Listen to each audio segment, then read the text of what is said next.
Hello မမတို့ရေထိုင်ဝမ်ကဝင်တဲ့ဂျင်းဆွဲသားစကတ် quality အမြင့်လေးနဲ့မိတ်ဆက်ပေးမယ်နော်အခုစိုးစိုးလေးပို့ပြထားတဲ့ဒီဂျင်းစကတ်လေးနဲ့မိတ်ဆက်မှာပေါ့နော်သူကဒီလိုတောက်လေးနဲ့အောက်ကဒီလိုကကားလေးပေါ့နော်ရေသူငါစကတ်လေးပါအောက်နားလေးမှာကြာလို့ရှိရင်မမတို့ရေ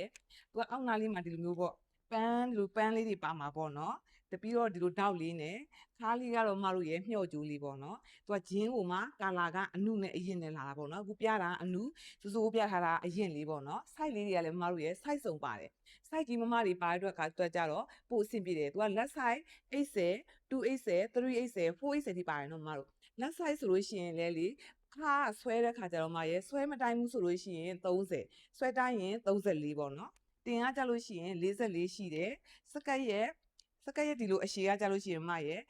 လက်ဆိုင်မှာဆိုရင်အရှည်က38ပေါ့နော်ပြီးတော့ခါကျတော့ဒါကတော့လက်ဆိုင်ပေါ့နော်ဒီအရင်လေးကိုလေမမတို့ကိုလေ site လေးတွေ့ရအောင်လို့အရင်လေးကိုလည်း site ကြီးဆုံး480ကိုနမူနာပြထားတာပေါ့နော်480ဆိုရင်မမတို့ပေါင်180 90 200မမတွေဝတ်လို့ရတယ်နော်ဒီစကတ်480ဆိုလို့ရှိရင်မတို့ရဲ့အရှည်ကကြတော့ဒီလိုမျိုးအရှည်က39လက်မပေါ့နော်ပြီးတော့အောက်နားလေးမှာသူ့ရဲ့ဒီလိုပန်းထိုးလေးတွေကတအားလှတာပေါ့နော်ဈေးနှုန်းလေးက3,400နဲ့9,000မတို့ကြီးကာလာလေးကအနုအရေးလာပါတယ်မတို့မစိုးထဲဆန်းကနေမိတ်ဆက်ပေးပါတယ်နော်ရာယာရောက်တဲ့မြို့တိုင်းကိုအိမ်ရောက်ငွေချေပို့ပေးပါတယ်ရှင်မတို့ရေကျေးဇူးတင်ပါတယ်နော်